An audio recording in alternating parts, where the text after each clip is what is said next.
les compagnies d'assurance. Nous allons voir dans quelle mesure nous allons faire en sorte que des champs disposent des assurances. Et tout à l'heure, j'ai un ami qui est ici avec moi, qui est le représentant de Africa Malaria. Donc, c'est un groupe de gens qui travaillent pour l'éradication du paludisme en Afrique. Donc, quand je parlais tout à l'heure de l'Afrique, vous devez comprendre de quoi je parlais. Donc, il est ici. C'est M. Atiogo et Ferdinand avec qui je parlais.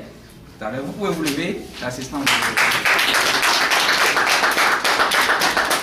Merci pour votre déplacement et votre soutien. Comme je le disais tantôt, nous allons travailler pour que vous disposiez justement de l'assurance. Et il me disait qu'on pouvait même avoir des assurances gratuites. Celui-là est dans le domaine de la santé. Voilà quelqu'un, par exemple, qui peut nous aider. Donnez-lui un coup.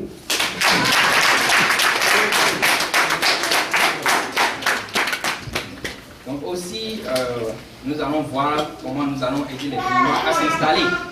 Parce que nous avons des Béninois ici qui ont réussi, non seulement dans le domaine de l'éducation, mais qui ont commencé maintenant par s'installer dans le domaine privé. L'exemple patent, c'est celui justement donc de M. Suleiman Aruna, qui aujourd'hui travaille pour lui-même. Vous voyez, et qui a réussi dans ce pays. Il y a plusieurs autres exemples. Beaucoup de Béninois ont commencé par entreprendre des activités privées. C'est très important pour notre développement. C'est également important pour le développement de l'Afrique. Dans le domaine de la retraite, je vais intervenir dans ce domaine aussi. Parce que lorsque nous travaillons, nous devons penser également à la retraite. Et lorsque nous parlons de la retraite, nous ne parlons pas seulement de notre retraite, nous parlons également des enfants que nous avons et de nos petits-enfants. Parce que, contrairement à ce que nous faisons en Afrique, bon, les gens ne pensent pas trop à la retraite, mais vous voyez, les Occidentaux pensent non seulement à leurs enfants, mais aussi à leurs petits-enfants. Si vous voyez des gens qui ne se gênent plus trop aujourd'hui à l'Occident, c'est que les parents, les grands-parents ont déjà fait quelque chose. Ils ont déjà laissé quelque chose qui continue donc de reproduire. Bon, tout ça c'est de bonnes choses. Nous allons essayer donc de réfléchir et de faire en sorte que chacun s'épanouisse et que tous ensemble nous évoluions. Aussi, il y a des domaines, n'est-ce pas, des problèmes concernant le malheur. Parfois, les gens viennent ici et ils sont seuls, ils n'ont pas de famille. Nous sommes loin du pays, nous sommes loin de l'Afrique. Il y a les décès, il y a les déportations, les évacuations sanitaires. Voilà également des domaines dans lesquels nous allons intervenir. Souvent, il y a l'information qui nous manque.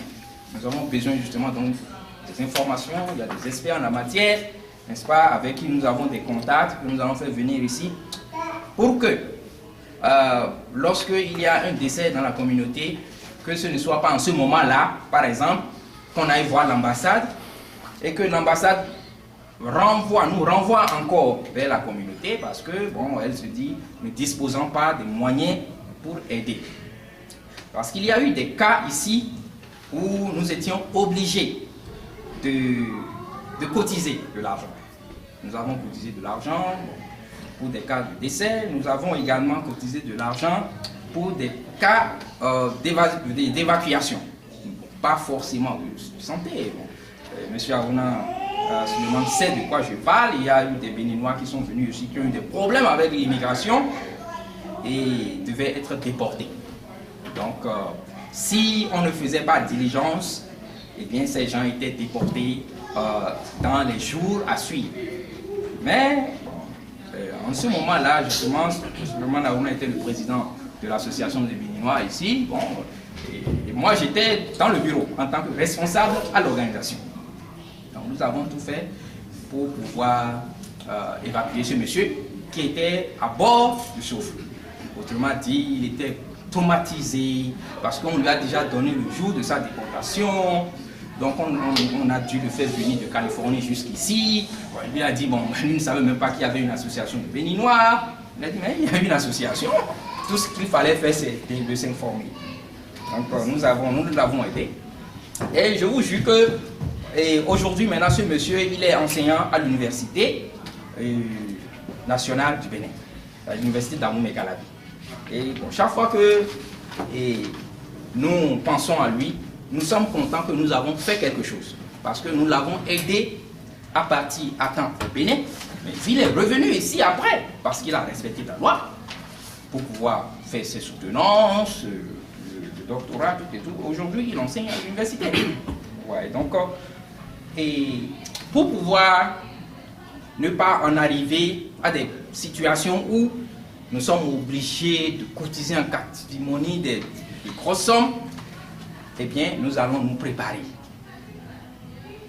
Mon équipe et moi allons aider justement à la préparation de tout ça. Parce que, généralement, les Africains, lorsqu'ils viennent ici, ils pensent seulement vivre, mais ils ne pensent pas qu'un jour, ils ne seront plus là. Il faut absolument penser à ça, c'est important.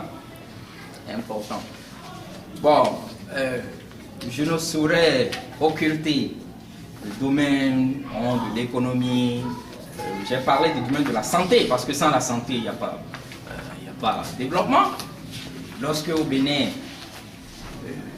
les gens disent j'ai des maux de tête, parce que ça se passe souvent, hein, bon, lorsque vous travaillez, j'ai enseigné au Bénin, et chaque fois, chaque jour, il y a quelqu'un qui me dit toujours il a des maux de tête.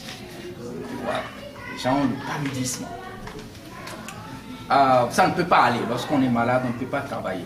Ouais, donc j'ai parlé du domaine de la santé. Maintenant, je vais parler du domaine également donc, de l'économie.